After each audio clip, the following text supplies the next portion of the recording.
මෙම වීඩියෝව ඉතියෝපියාව පිළිබඳවයි.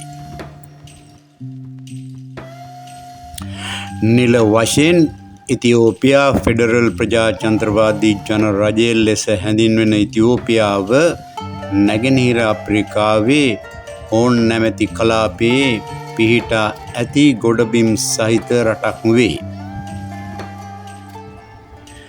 එය උතුරින් එරිත්‍රියාව, ඊසාන දෙසින් ජිබූටි, නැගෙනහිරින් සෝමාලියාව, දකුණින් කෙන්යාව, බටහිරින් දකුණු සුඩානය සහ වයඹ දෙසින් සුඩානය සමග මායිම් බෙදා ගනී.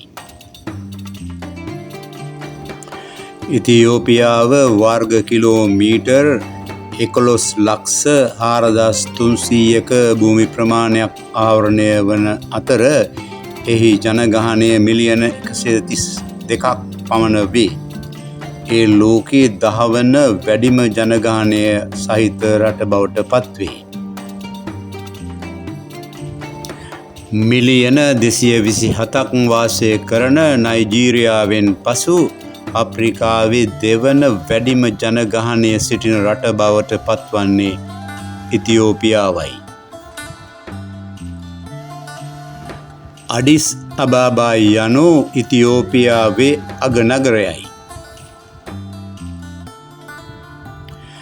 මුහුදු මට්ටමේ සිට මීටර් 3200ක් පමණ උසින් පිහිටි ඉතියෝපියාවේ එන්ටෝටෝ නැමැති කඳුකරයේ උසම කඳු මුදුනේහි පිහිටා ඇති අඩිස් අබාබා නගරය අප්‍රිකාවේ මුහුදු මට්ටමේ සිට වඩාත්ම උසින්ම පිහිටි නගරය බවට පත්වේ.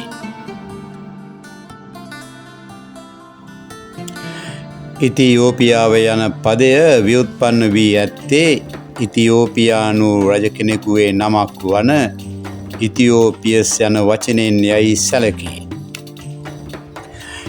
ඉතියෝපියස් යනු ආදම්ගේ 12 වන පරම්පරාව ලෙස විශ්වාස කෙරේ.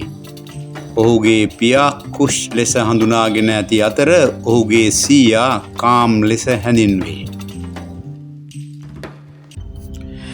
නූතන මානවයාගේ මුල් නිජ භූමිය ඉතියෝපියාව බව විශ්වාස කෙරේ. නූතන මානවයා ඉතියෝපියාවෙන් මතුවී මධ්‍යම පැලියෝලිතික් යුගයේදී මැද පෙරදිග සහ ලෝකයේ වෙනත් ප්‍රදේශවලට සංක්‍රමණය වන්නට ඇතැයි සැලකේ. ඉතියෝපියාව යනු විවිධ ජනවාර්ගික කණ්ඩායම් 80කට අධික සංඛ්‍යාවක් සිටින බහුවාර්ගික රාජ්‍යයක් වේ.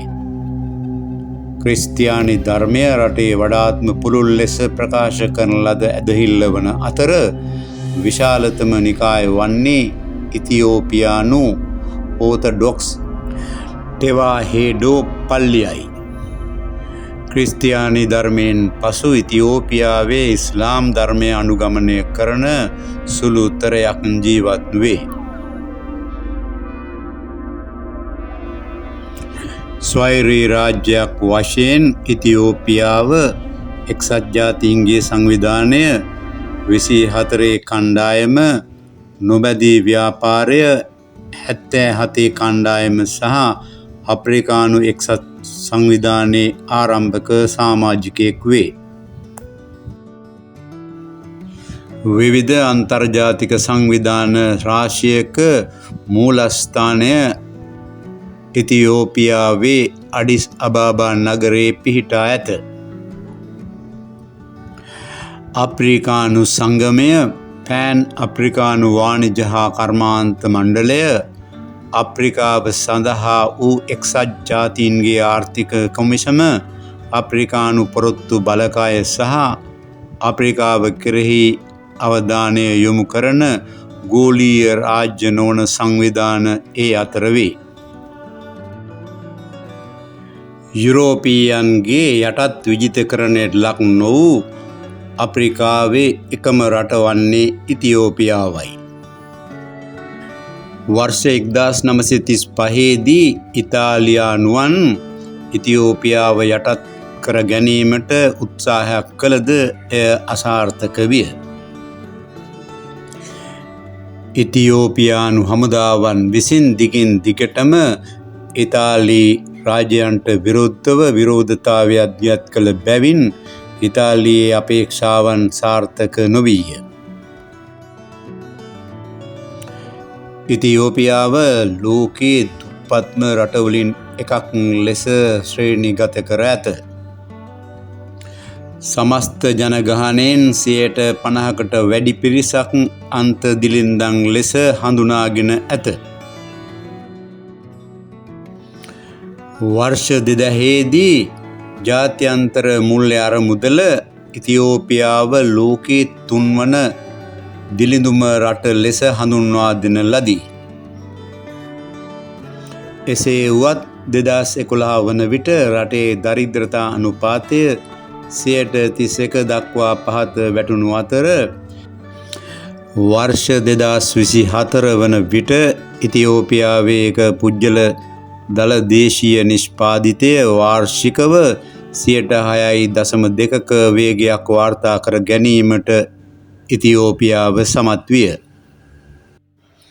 ඒ අනුව කෘෂි කාර්මික හා නිෂ්පාදන කර්මාන්ත පුළුල් කිරීම සඳහා විදේශ ඍජු ආයෝජන හේතුවෙන් උපසහර ආප්‍රිකානු කලාපයේ වේගවත්ම ආර්ථික සංවර්ධනයක් ඇති කර ගැනීමට ඉතියෝපියාව සමත් වී ඇති බව සැලකේ. කෙසේ වුවද ලෝකයේ වැඩිම අනාථ දරුවන් ප්‍රමාණයක් සිටින රට ලෙස ඉතියෝපියාව හඳුනාගෙන ඇත. ලොව පුරා සිටින මිලියන 145කට අධික අනාථ දරුවන් අතරින් ලෝකයේ වෙනත් ඕනෑම රටකට වඩා ඉතියෝපියාවේ අනාථ දරුවන් ජීවත් වේ. ඉතියෝපියාවේ දරුවන්ගෙන් 13%ක් පමණ දෙමව්පියන්ගෙන් එක් අයෙකු හෝ දෙදෙනාම අහිමි වූ දරුවන් වේ. මෙම දෙමව්පියන්ගෙන් 4/1ක් පමණ ඒඩ්ස් වසංගතය නිසා ජීවිත අහිමි වී ඇත. ඉතියෝපියානුවන් උපභාෂා 200කට වඩා කතා කරති. රටේ සියලුම උසස් අධ්‍යාපන ආයතන වල ඉගැන්වීම ඉංග්‍රීසි භාෂාවෙන් සිදුවන අතර වඩාත් පුළුල් ලෙස කතා කරන දේශීය භාෂාව වන්නේ අම්හාරික් නැමැති භාෂාවයි. ලෝකයේ අඩුම ආයු අපේක්ෂාවක් සහිත ජාතියක් ලෙස ඉතියෝපියානුවන් හඳුනාගෙන ඇත. වර්තමාන සංඛ්‍යා ලේඛනවලට අනුව ඉතියෝපියාවේ ආයු අපේක්ෂාව අවුරුදු 66ක් වේ. දුර්වල වූ සෞඛ්‍ය සේවා පද්ධතිය මෙයට ප්‍රධාන හේතුවක් වී ඇත. අප්‍රිකාවේ වඩාත්ම යුනෙස්කෝ ලෝක උරුම ස්ථාන පවතින රටක් වන්නේ ඉතියෝපියාවයි. එහි ලෝක උරුම ස්ථාන 9ක් තිබෙන බව වාර්තා වේ. ඉතියෝපියානුවන් මාස 13ක දින දර්ශනයක් පාවිච්චි කරයි. ඒ අනුව ඉතියෝපියාව ලෝකයේ සෙසු රටවලට වඩා වසර කිහිපයක් පසුපසින් සිටී.